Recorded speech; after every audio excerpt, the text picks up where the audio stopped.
January's meeting of the Planning Application Committee. I'll just start going through the agenda. Apologies for absence. We have Nick Draper, who is being substituted by Councillor Ben Butler. I think everybody else is here. Number 2, declarations of pecuniary interest. Do we have any? Not that I can see. Okay, thank you. 3, minutes of the previous meeting. Can they be agreed? Agreed. Nodding head. Thank you. Right, the town planning applications is the next. We have 2 on the agenda tonight. Agenda item number 6 has some speakers for it. Number 5 doesn't. So I'm going to take that one first. So it is number 6 for 7 Rural Way, SW16. The way this will work is that the officer will present his report. I think it's Jonathan Lewis for this first one. Yep. Then we have 2 objectors. If they both are here and speak, they get 3 minutes each and to speak. And then we have 1 for the agent who will get the total of the objector speeches. So if there are 2 for 3 minutes each, the agent then gets 6 minutes to speak. Then we move to councillors for the debate and then the decision. So without further ado, Jonathan Lewis, agenda item 6. Thank you, Chair.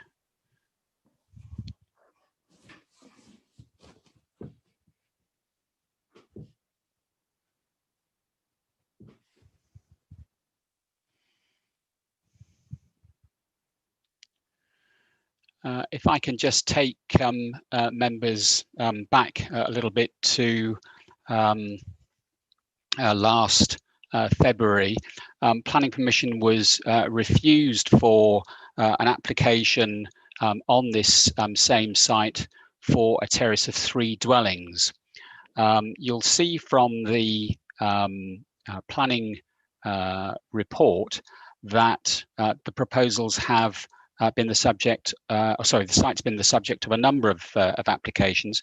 We had an application in 2019 for a site. If I can just take you to some of the images, just one moment.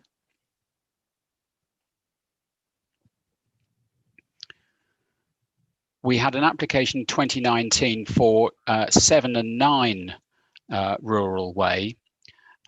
So that's, if you can see the hand moving over the screen. That application was refused by planning officers. It was a scheme for 6 dwellings. You can see on the image in front of you the 6 dwellings that planning officers refused. The scheme was refused on grounds of a rather tight and compact layout of dwellings and substandard gardens. The applicant then submitted a second application for 3 dwellings on the site. That was brought before members in February last year, and although officers felt that had overcome the earlier reasons for refusal, members decided to refuse that application also. Since then, the appeal which was lodged on the 6-unit scheme, so this is the 6-unit scheme, has now been allowed. So the developer, in fact, had permission, or has permission, for 6 dwellings on the site. You'll notice from the timeline that it was over a year between the council's delegated decision to refuse the 6-unit scheme and the resolution to grant planning permission by the planning inspectorate. And in this instance, although the time has just lapsed to progress the appeal for the 3-unit scheme, the applicant has resubmitted this proposal, really on the basis that they've now got permission for 6. Officers considered this to be a better scheme, and rather than going through an appeal, members are invited to reconsider their position on the proposal, not so much to concede on the points, but simply to consider the weight that should now be attached to the planning appeal decision. So, as I've said, officers remain of the view that the 3-unit scheme is of a better quality than the 6-unit scheme, despite the fact that the planning inspector has said 6 units is acceptable. You'll see on the officer's report that there's a recommendation not only to restrict parking permits for 2 of the three dwellings, so that's the net increase of dwellings on the site, because you've already got 1 dwelling on the site at the moment, but also to prevent the planning permission which was granted on appeal from being implemented. Now, again, you'll see from this image here, which overlays one scheme on another, that we have the 3-unit scheme which is before you, and in grey the 6-unit scheme which has been allowed on appeal.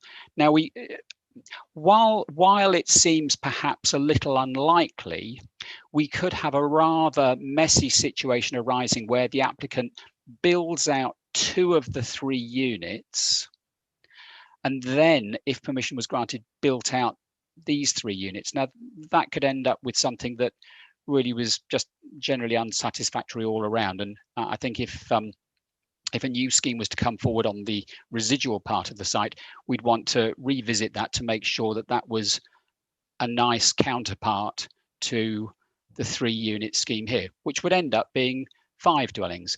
But that's just to give some clarity as to why we've got that additional clause on the recommendation to have the other permission extinguished if this scheme is both allowed and if this scheme moves ahead. So the scheme's recommended for approval, subject to the completion of that Section 106 agreement and conditions. Thank you.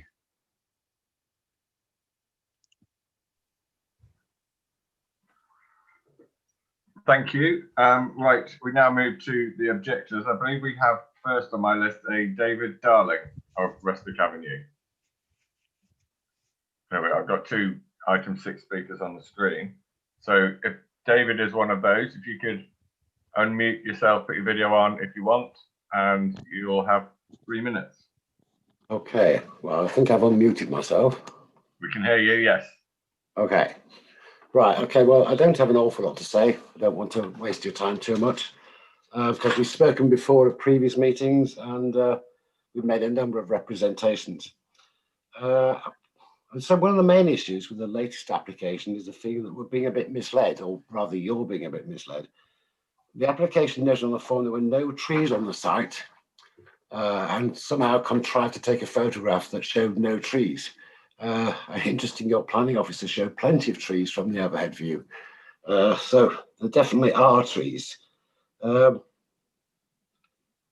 The applicant mentioned they would plant trees. Is that in case they accidentally knock down the trees that are already there? I guess if you have a tree that's accidentally knocked down, it takes a while for them to come back. We also don't understand on the planning we got, it looked like our view of their site was as a bird soaring above the top of our roof. It made their thing look very insignificant, far more insignificant than it actually is. The sustainability of the project was interesting because there's an awful lot of might add and might do and could do. I mean, from a cynical point of view, you'd read, you know, we won't do.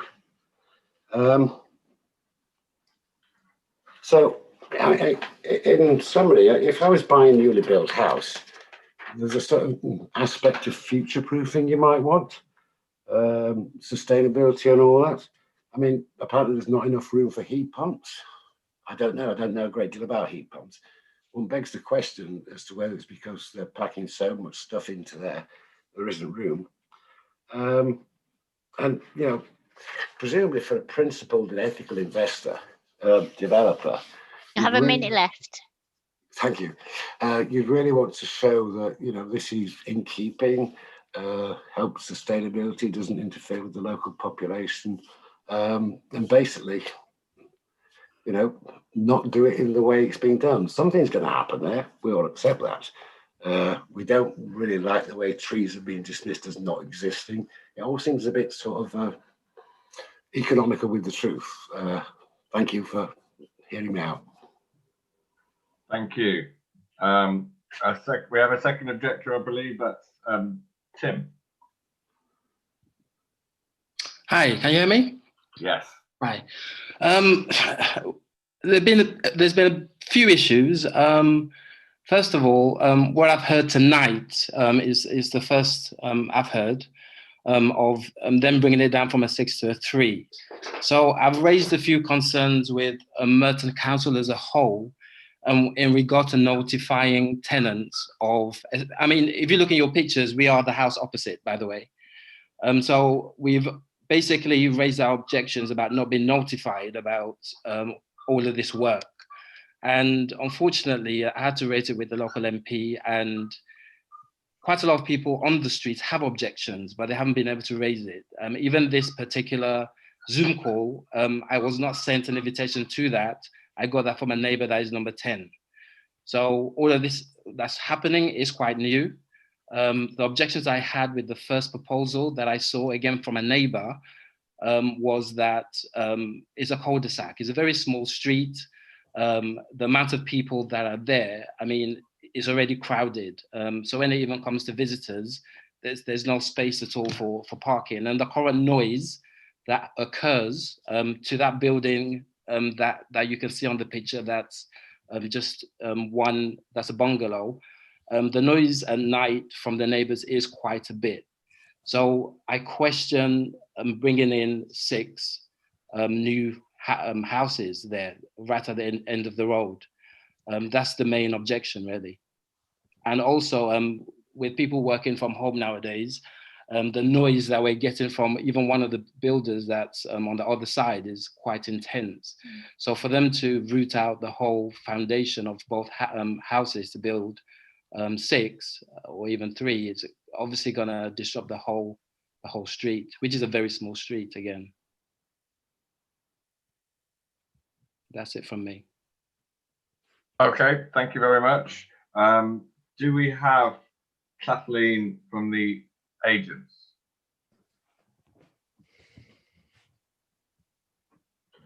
I know we've contacted them. I'm not sure they've come back to say they do want to speak. No, I can't see anyone else on the screen, so I'm assuming not. Chair, Yes. we just got someone in attendees, but we're just going to confirm who they are. If you can just bear with us. Okay, thank you.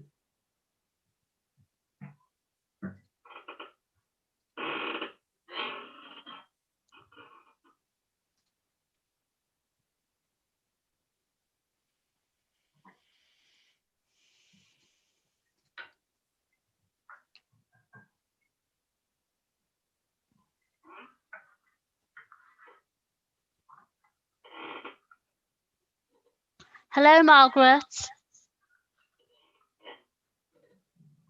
Hi there. Can you confirm who you are, please? Yes, I'm a neighbour at 8 Rural Way. So you're opposite okay, the actual development that will be happening on 7 Rural Way. Okay, that's fine. Sorry, Margaret, is your intention to speak in favour or against the application? I'm against 3 houses being built. Okay, we've had 2 objectors already. We can't have any more, so there isn't any more time for people to speak against.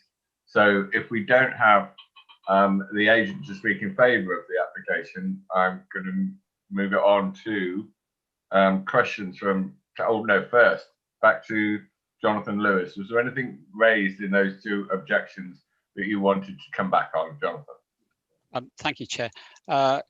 in terms of the point raised about consultations, I've checked. The properties opposite to the rear and either side were notified. We notified 14 neighbours in connection with this application. The point raised about the loss of the trees, the photographs which we have of the site do show trees to the rear of the site, but the site does appear to be something that's become rather overgrown. So these aren't trees that necessarily add character or value to the street scene. And they are the kinds of trees that the council's adopted planning policies would normally seek to safeguard. So there is every opportunity, every reasonable opportunity, if members wish to attach a proper condition requiring tree planting to be undertaken to the rear of the site. And in terms of the images, they are representations of the site. They're not to be taken as scaled drawings. They are perspectives, and with that in mind, you can't actually take accurate dimensions off them. The plans, you can take accurate dimensions. The elevations, you can take accurate dimensions. But the perspectives are very much that. They are to give the viewer a feel for the proposal. Thank you. Thank you, Jonathan. Right, councillors, members of the committee, any questions on the report or the application? Councillor Alabritis. Thank you. Just a question of Jonathan Lewis, just to clarify for me. So there is permission for 6 units here, and it's entirely up to the agent and the developer whether they go for it. We've been given an option to provide them with an option for 3, but they can go ahead with 6 units. Correct, Councillor Alabritis. The planning inspector has permitted 6 dwellings, which, as I've said, in the officer's view, are of an inferior quality to the 3 dwellings which are before you now. Thank you very much. I'm very convinced that that's good news and for the area if we go for the 3. Thank you very much. Okay, Councillor Christie, and then Southgate. Thank you, Chair. And just following on from that, the officer view that the other application that was approved at appeal, that the officer view that those are inferior, is that purely down to the size, the width of the proposed dwellings? Chair, Councillor Christie, the dwellings shown on the 3-unit scheme are a little wider, so more in keeping with some of the other 2-storey dwellings in the street. And because the plots are slightly wider, the gardens are bigger as well. So having bigger gardens is something which we consider to be positive. Okay, Councillor Southgate. Thank you, Chair.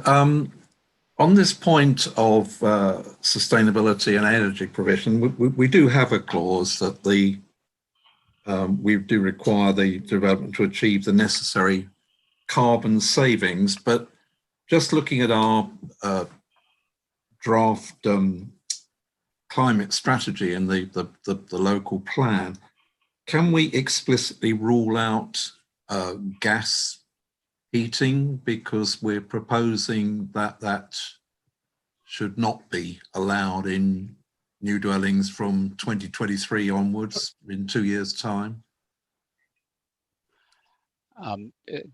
Chair, whilst officers can encourage and try and steer developers on schemes at the pre-application stage to consider the likely consequences of changes to the likes of the building regulations in the future, and can also anticipate the changes on particularly major schemes that the Mayor of London is looking for increased contributions for carbon offset contributions. I'm afraid at this very moment, it would be unreasonable to go above and beyond what our current requirements are for a scheme for 3 dwellings. For major developments, we can begin to push the boundaries, because often major developments won't achieve the zero carbon footprint, and you can then begin to explore innovative ways of pushing down the carbon footprint of the building. But I'm afraid when it's below 10 units, and this scheme obviously is, then I'm afraid we really must stick to the framework that we've got at the moment. Okay, thank you. I can't see any other questions. Councillor Henry. Thank you, Chair. Okay, will you be kind enough to explain in more details for me on page 74, 1.6, please? I just wanted to have a little bit more clarification about that in your term.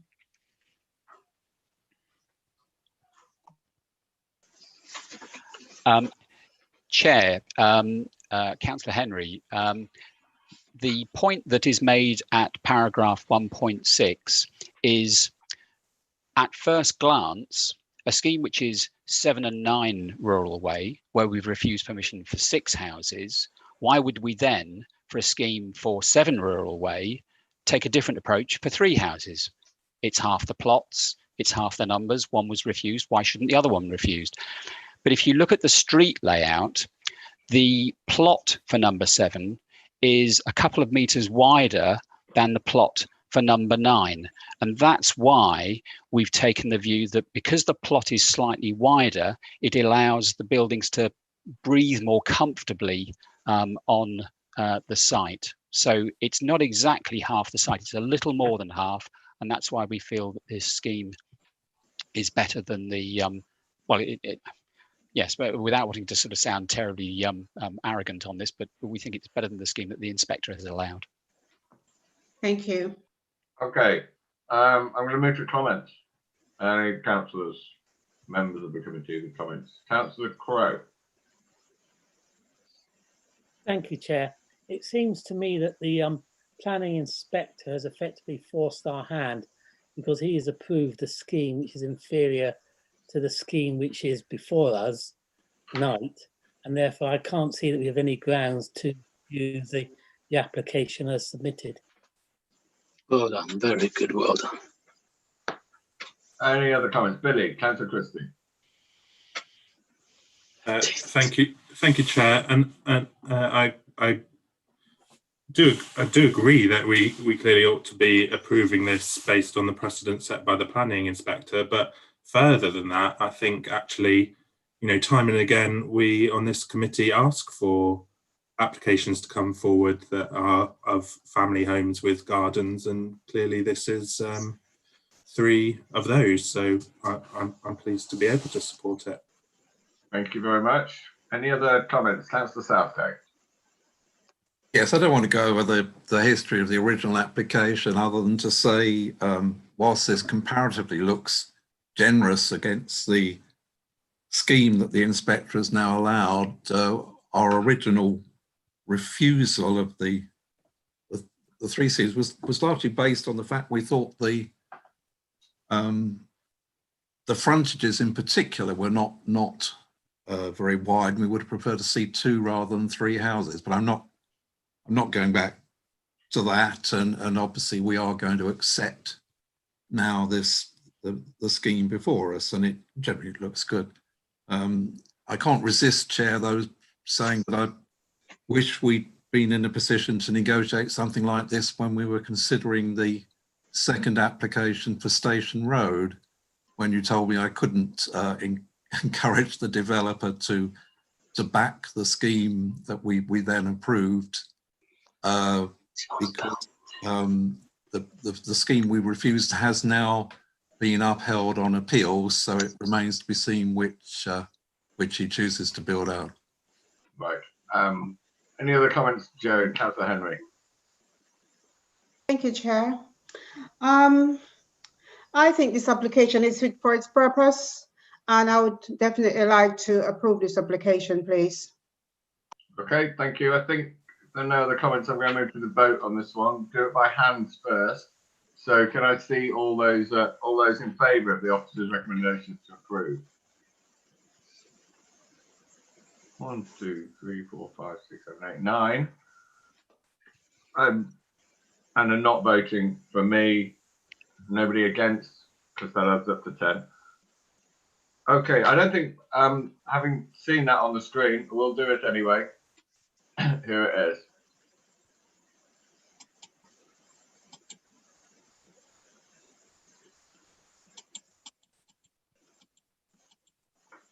Chair, I don't seem to be able to vote. No, mine is not working either. Oh. It was clear, 9 in favour. Oh, it's come up again. It's okay now. There we are. Oh, it seems to be working for me now.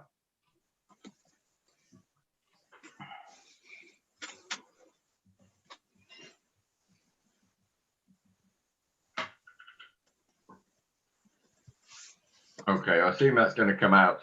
9 in favour, none against, and 1 myself not voting. Chair. Yes, hello. I will let me. It's saying 8 for, against 1, and 1 not voting on the poll vote. So it's not transparent with the hand vote. Yeah, it doesn't tally. If I'm assuming that somebody who voted for has accidentally clicked against. Okay, then. Unless a councillor waves their hand and tells me they changed their mind between the hand vote and the online vote, I'm going to go with it being passed by 9 votes to 1 not voting. So that's 1 is dealt with. We move to agenda item 5. And which officer is it dealing with this one? It's Tim. Hello, Tim. Of course it is. Oh. Off you go. Thank you. Thank you, Chair. Just going to share my screen.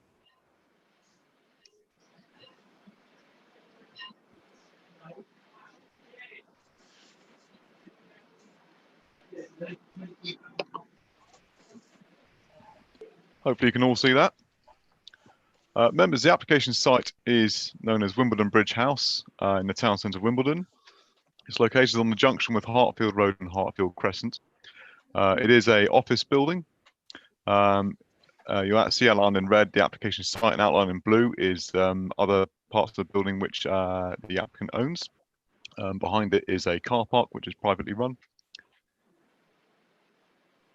The proposal itself, the proposal is for a extension to the existing office building to increase the number of floors by 3 vertically. The proposal also includes some alterations to parking and to provide increase in cycle and shower facilities at basement level, as well as some indicative landscaping and replacement paving in the public realm outside the building. So the building is set up as this is a lower basement, which provides the access for servicing to the building. The upper basement level to the left-hand side here provides a car park, which is to be reduced from 33 spaces to 16 spaces. The proposed cycle storage is in this section here. You'll see within the report it's proposed to significantly increase the cycle parking provision to not only meet the new extension requirements, but also for the entirety of the whole building, and also the shower facilities down here. The ground floor level of the building, so the main pedestrian access to the building is over here on Hartfield Road. There's no changes to the ground floor internal in terms of internally to the building, but there is proposed some landscaping to the outside, which I'll come on to a bit later. So I haven't shown you the floors of the existing building. This is the 6th floor. So this is the above this floor would be the 3 new floors. So the proposal would, this is the proposed additional floor here going up.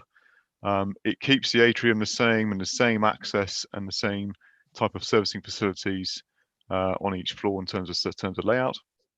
The proposal also includes on this floor the addition of a pergola all the way around to add some visual interest to this floor.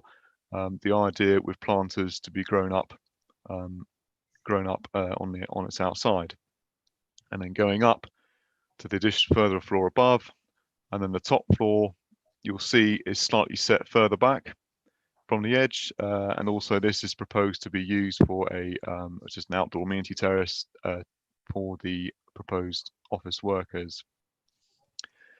Looking to the roof, so a replacement roof lantern would be proposed, and this provides light all the way through to the ground floor of the building. So turning to some elevations, so this is Hartfield Crescent. This is a close-up version. So the current building stops here.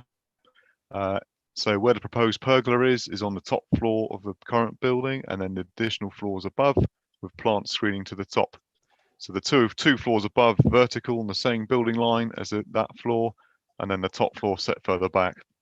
So within your agenda, you'll see some existing and proposed comparisons just to assist in seeing the proposal. So obviously existing below, proposed above. Hartfield Road elevation. So in terms of its design, it's to be the same design as the existing building all the way around, with exception to not be using the steel sort of sun louvers that's on the building at the moment, which are sort of rather unsightly. They are not proposed on the new extension. So again, existing and proposed. And you can see some of the adjacent buildings. This one here, this one is currently under construction, which is a hotel. Looking south and looking west over the car park. Just a section drawing through the building. So the new floors here, and then plant on top. As I said earlier, the proposal provides an opportunity for public realm improvements around the outside of the building. It is a busy thoroughfare. So what is proposed is some additional tree planting where feasible, and also replacement paving to really try and enhance the public realm. The trees on this road, Hartfield Crescent, are existing. They would remain, but this is to be secured within the Section 278 agreement, as Merton are the landowner of the pavement areas. The applicant submitted some CGIs with the application with verified views. The top one is a close-up just to really help you visualize what is proposed. The sun louvers which come out on the floors here on the southeast and southwest elevations have been designed that they're going to be using a PV array on top of these to capture the sun for energy. One of the key views through from the Broadway junction, you can see here. From Hartfield Crescent and further back with the junction of Beulah Road. Again, just useful to help put it into context.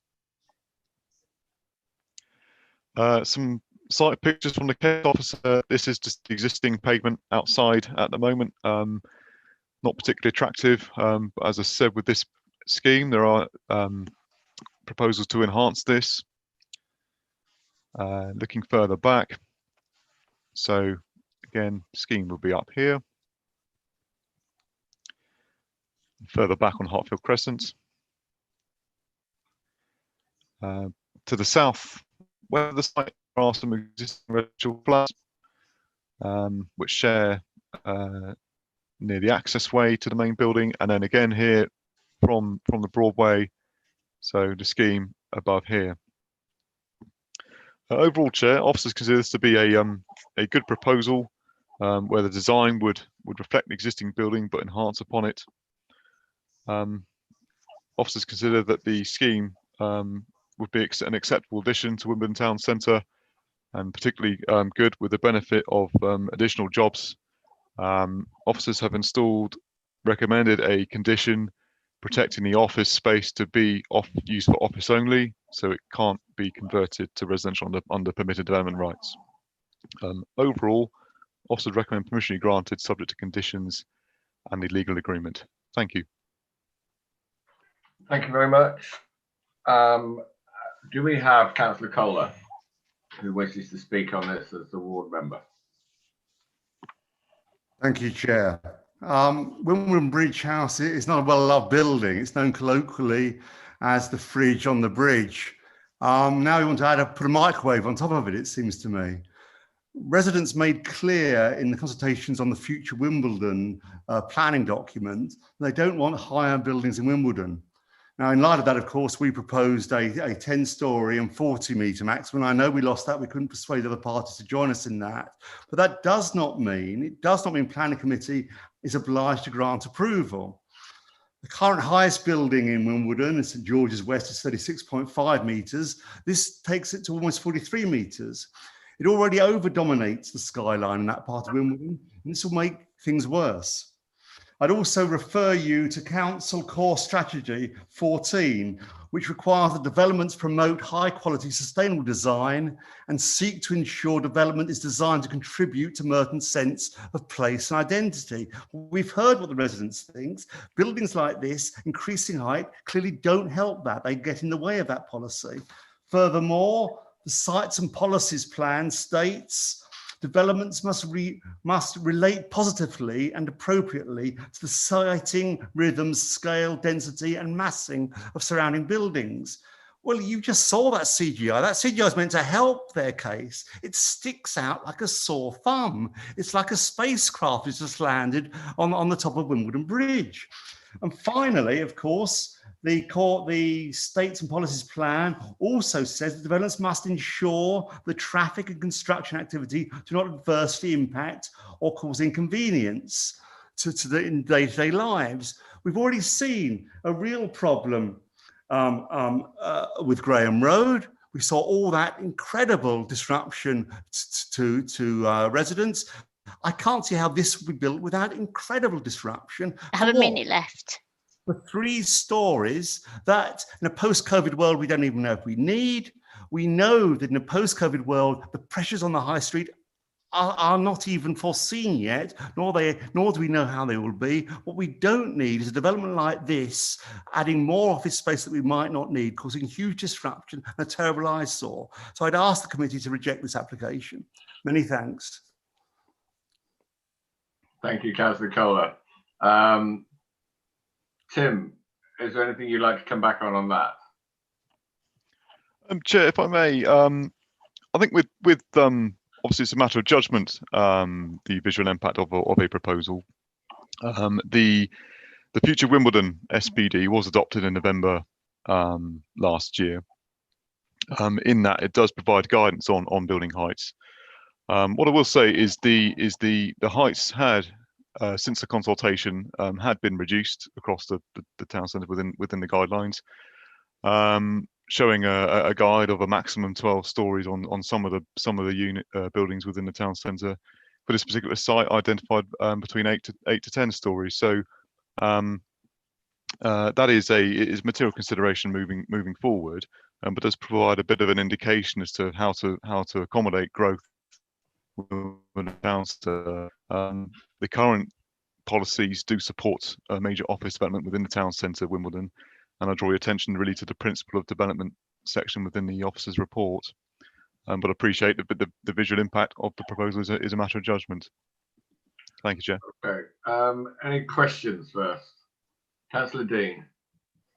I noticed that TfL in this document haven't said anything more than okay. But I've, over the last 10 years, spent a lot of time with Transport for London and the officers outside this building. And at some stage, TfL had verbally at least agreed to move the bus stop, but it's still there. And that's because they had second thoughts. But there's nothing in here about the bus stop. So can you elaborate on the conversations with Transport for London? Were they on the phone? Were they email exchanges? What was discussed? Or was it just a one-liner come to you? And if it was just one line, I've got some more questions. Thank you, Chair. It's a one-liner email consultation response from them on the application. Okay. So, okay, so every morning when the schools are in, about 80 to 100 people wait for a bus outside Wimbledon House. So pedestrians can't get past. And when the applicant wanted to meet ward councillors, I asked him if he was aware of this, and when it came to this presentation, what proposals would there be and which discussions will he have with Transport for London? So has the developer had conversations with Transport for London? Has he had conversations with this council about the fact that pedestrians can't actually walk past this bus stop in the morning? And this will certainly add to more people coming between 8 and 9 a.m. So what's the position? I'm afraid, Chair, I don't know the answer to that question. What conversation he's had with TfL. So we as local planning authority consult TfL on the application. But with regards to the bus stop, we've not had correspondence as far as I'm aware. So in terms of the transport, the highways people, how does it work? So when this application comes in, do you talk to highways before, or are they told about this application? Did highways officers view this on Google Maps or discuss it? I'm just trying to understand that this is probably the busiest bus stop in Merton. And at the moment, I'm not seeing that anybody's noticed there's a bus stop outside the entrance. With highways officers and transport planner have commented on the application, but they have not raised any concerns regarding the bus stop. I think one of the key things with this application is an extension upwards of the existing building, rather than knock down and redevelopment of the site, which may open up opportunities for something like that. So from our point of view, we've not had input in terms of specifically moving that bus stop from TfL on this application. So just okay. Councillor Dean, you've had 3 goes. I'm going to call Councillor Alan Bridges. Thank you, Chair. I see that our report states there were 18 objections, but can Tim Bryson confirm that there were 35 letters of support? And also, can he inform us if the DRP design review panel was green? Can he confirm that? And have we been given instructions by the government not to encourage office because of COVID, because everyone will be working from home from now into the years to come? Have we been given instructions to stop commercial office building because of COVID? Thank you. Thank you, Chair. The letters of support, we have put that in the report under the consultation section. Page 14. So yes, that is correct. The pre-application stage, the application plans did go to design review panel. The full minutes of that it was in the consultation section on page 17, and it was given a green verdict. And no, we have not had instructions from central government to resist office development because of the latest pandemic. Okay, thank you. Any other questions? Councillor McGrath. Unmute, please, Simon. Apologies. I wonder if we could have some information about the traffic challenges of actually building this if it's approved. The problems with closing Graham Road and disruption in Hartfield Road of the Travelodge development have been very substantial. So I wonder if officers could comment on this, because obviously it's something that we have to consider. It isn't actually a material planning consideration, so I don't think we do. But Tim, you have a comment? Thank you, Chair. Yeah, so with the construction process, so we apply our conditions for the construction management plan to be submitted. That is reviewed by our highways officers. The issues with road closures for sort of construction and cranes, etc. That is done separately with the highways team at the council, but separate from planning. So if they wish to request a road closure for construction, that has to be done. That's done separately under a separate assessment by highways rather than through planning. What we do secure though is the construction management plans by condition to be secured. Start within a construction management plan that will show the route for heavy goods vehicles coming to the site and leaving in terms of road on the road network.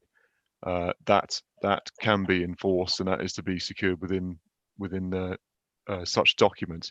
So that is the purpose of the conditions, along with construction times and that sort of thing. I was sorry, I thought you finished. Sorry, no, I have finished. Yeah. I was considering the section DMD2A A8 of the Sites and Policies, which says the development must ensure the traffic and construction activity does not adversely impact or cause inconvenience in the day-to-day lives of those working and living nearby. Or that was what I was thinking of. And are we sure that in this case the construction can be done without that effect? Yeah, I mean, it is an extension upwards of the building. So the applicants have outlined there's currently two tenants within the building, and they are not to be indicated to be decanted to allow for the construction. The applications come in because the sixth floor has become vacant, which has provided an opportunity for the extension proposed, and that's something they've outlined in their submission. So given the extension upwards of the building, clearly scaffolding will be needed to do that. But with the floors being set back, it might be the case, I don't know, it might be the case that won't only be needed to the top part of the building. But I think, to reiterate, really our highways officers and the transport planner have reviewed the case and have raised no objection, subject to the conditions on the construction management plan to be submitted and then further reviewed. Okay, do we have any other questions? Councillor Crowe, and then Councillor Dean again. Thank you, Chair. I note on page 12 that the additional floors are going to add 3,500 square meters. That means the office will be 20% bigger than it currently is. Does the planning officer have any idea how many additional office workers that translates to? I mean, is it 1,000 additional office workers? 2,000? I mean, any idea on that number? And my other question is, the existing building, it's pretty ugly, frankly, with those horrible sunscreens. I just wondered whether the applicant was putting forward any ideas or to smarten up the kind of appearance of the existing 7 floors. Thank you, Chair. Sorry, my out for about seconds. If the only point was about the sunscreens, I can answer that. Improvements to the external appearance of the building was encouraged at pre-application stage, but given the existing tenants in occupancy, this has not been forthcoming. But what the proposal is doing, it's not proposing those metal louvres which are on the outside of the building, which restrict the outlook from windows. They come up with a different design solution for the top 3 floors. But I appreciate it's not the most beautiful building in the town centre, but the proposal itself does not reflect those. They're not proposing those sun louvres. And apologies, Councillor Crowe. Was there another question? Yeah, the first part of my question was the increase in office space. How many office workers does it translate to? Because it's going to be 20% bigger. But how many office workers is that as a number of workers? 1,000, 2,000? Do you have any idea, please? In the applicant submission, they've outlined that the 3 generate roughly 225 new jobs across the 3 floors. Okay, thank you. Councillor Dean. So going back to the ground level, so we've got trees which are on Merton land. They've illustrated hedges and some more trees. So are they part of the planning application, those particular green parts? And the second thing is, over the years, I've spoken to the landowner about the escape the fire escapes where the steps are on Merton land. I wonder if you can, Tim, you can show me the images of the ground floor where the steps come onto the Merton's public realm.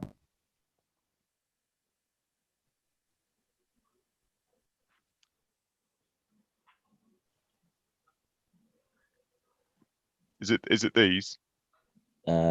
Keep going. It's the one which is yeah, stop there. Go back one, Tim.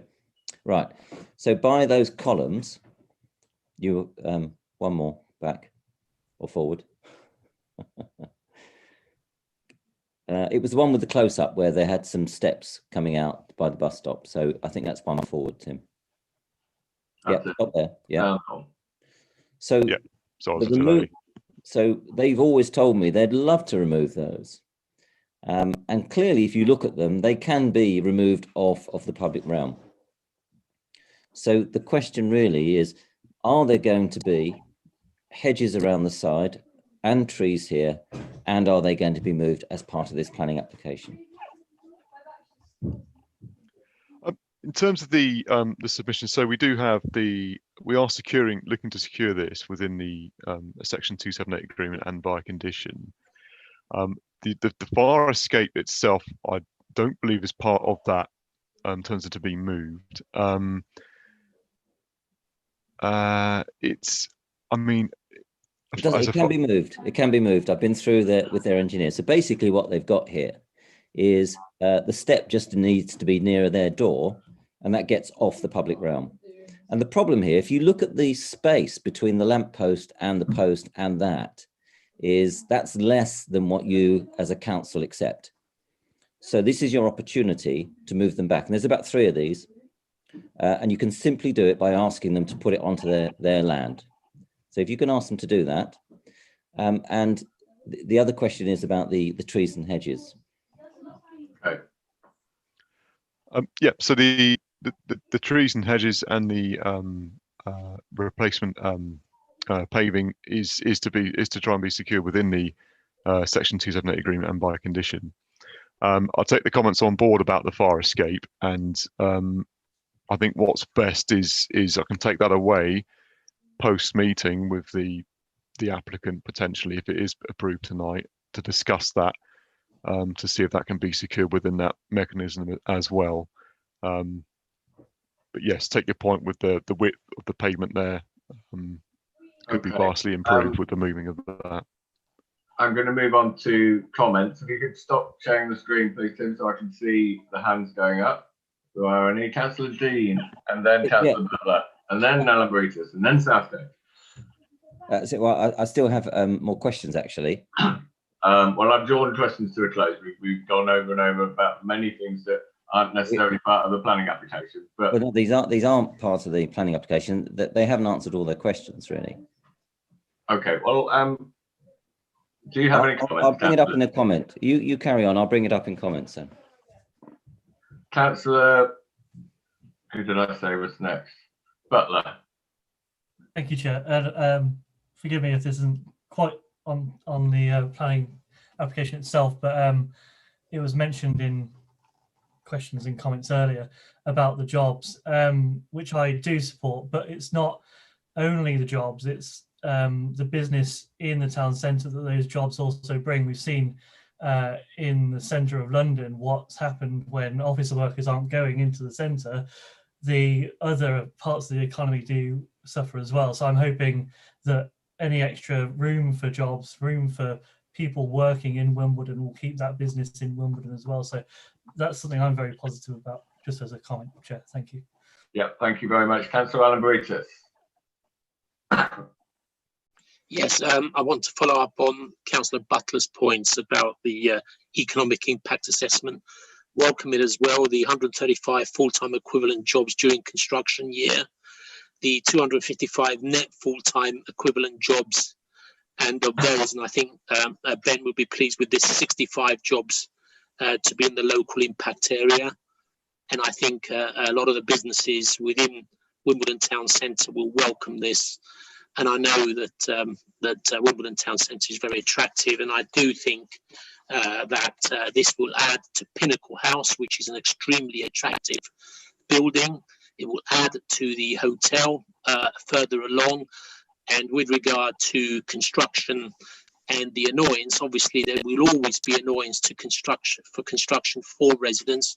But in Graham Road, that road is not closed off. It is closed off one end. And a lot of the residents say to me that it's quiet there now, that they don't mind walking further up and around the church. And it's actually working out quite well. I do believe this is a very, very good addition and is to be welcomed for Wimbledon Town Centre. And I know that the businesses welcome it. Thank you. Okay, Councillor Southgate. Yes, thank you, Chair. I'd take issue with Councillor Crowe. I mean, the fridge on the bridge has stood there for 30 years now, and far from finding it ugly, I've grown quite fond of it, actually. And it's always been slightly out of context. In some respects, with that, might look better in the Californian sunshine, but we can't have everything. It is distinctive. It is iconic, as the design review panel labelled it. And I think we should be thankful that it will be retained and we're going to build on top of it rather than tearing it down with all the destruction of value and material that entails. But instead we're simply adding 3 stories that will be set back. I mean, I take Councillor Kohler's point, but looking at it carefully from Hartfield Crescent, I think that setback will mitigate the impact of the additional height. Yes, and also getting a green rating from the DRP first time out is unusual, and there are the additional net jobs being created. So on balance, I think that it's a welcome addition.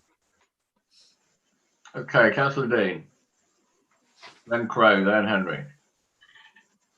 I mean, first of all, I'm on a WhatsApp group with more than half of the people who live in Graham Road. Not one of them agrees with the closure.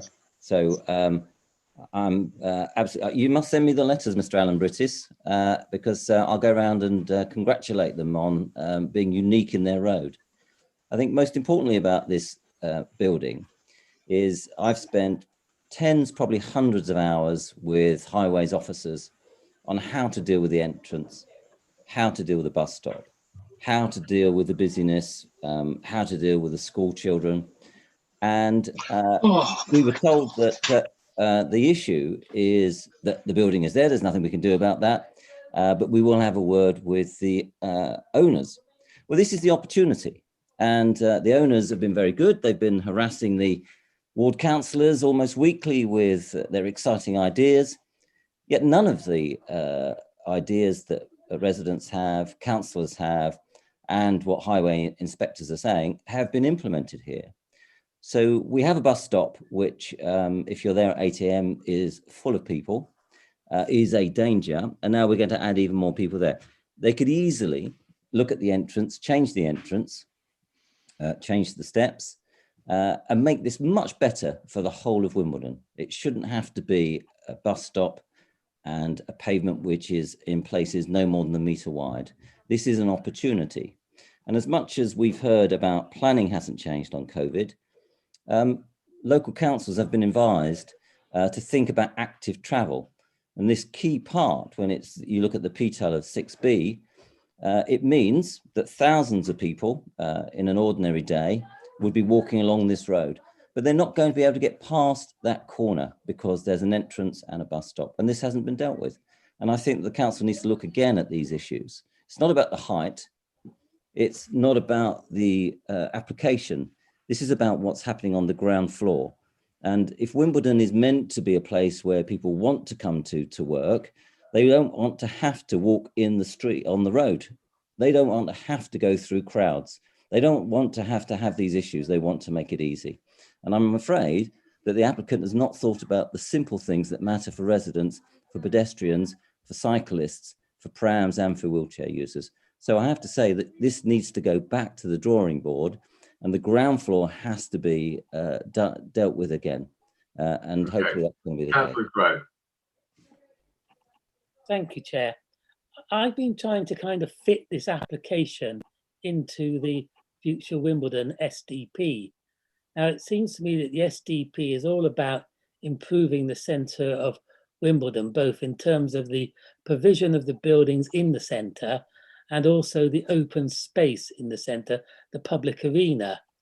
Now, the problem with this proposal is it's pushing the boundaries in the wrong way. It is correct to say that the SDP allows offices of up to 12 stories, but that's to the northwest of this site. And this site is meant to have buildings of 8 to 10 stories. Well, this application of 43 meters is more akin, according to the SDP, which I have in front of me, to an 11-story building. So it is pushing the height boundaries.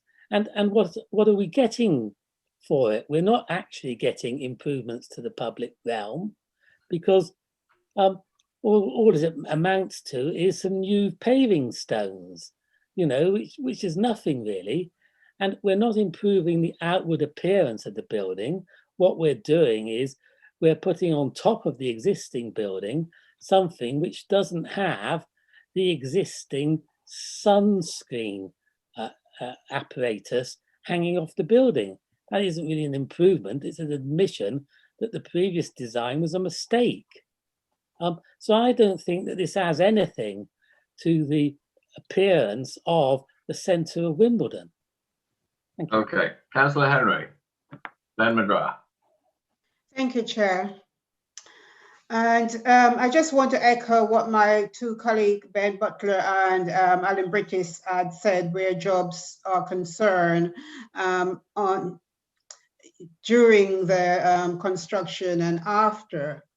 As you may realize, we are going through a very difficult time. And of course, we need to look beyond what's going to happen. As we may understand that everything changes, building heights and appearance changes. And therefore, I had looked through this application many times, and I think so far it is fit for purpose. There are lots of good things will be coming out of this application. And I also think that, we are, looking at what we see on the piece of paper, that we're not thinking about when it finishes. And some people are talking about heights and different things. We need to consider, what are we getting out of this? I mean, times are changing, many things are changing. In the next couple of years' time, we may think about people, your home going to be in many, stories high. So I just want to say that I personally would like to say, I would like to see this application go through without any issues. Thank you. Thank you. Councillor McGrath. Thank you. And my concern about this building is I just think it's extremely unattractive. Doesn't meet the criteria of DMD2A1. I thought the CGI that we saw, the graphic, normally these things are done to make everything look in the best possible light. That this really what didn't seem to me to be very attractive at all. I was surprised by the view of the DRP, and therefore I shall vote against it on those grounds. Thank you. If there are no more comments, I'm going to move to the vote on this one now. So as a show of hands first, I see all those in favour. 1, 2, 3, 4, 5. I make that 6. All those against? 3. And not voting myself. 6, 3, and 1. I'm not sure. Are we going to do that? Yes, it's coming up.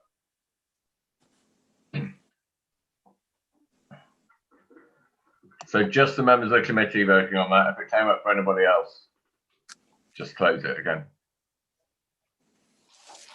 Farzana. Can you see that? Yes, I can now. 6, 3, and 1. Exactly. 6, 3, 1. Perfect. Thank you very much. So that item is approved. Back to the agenda. you have two reports to be noted. Number 7 is planning and field decisions. That noted. And agenda item 8, enforcement summary, to be noted. Thank you very much.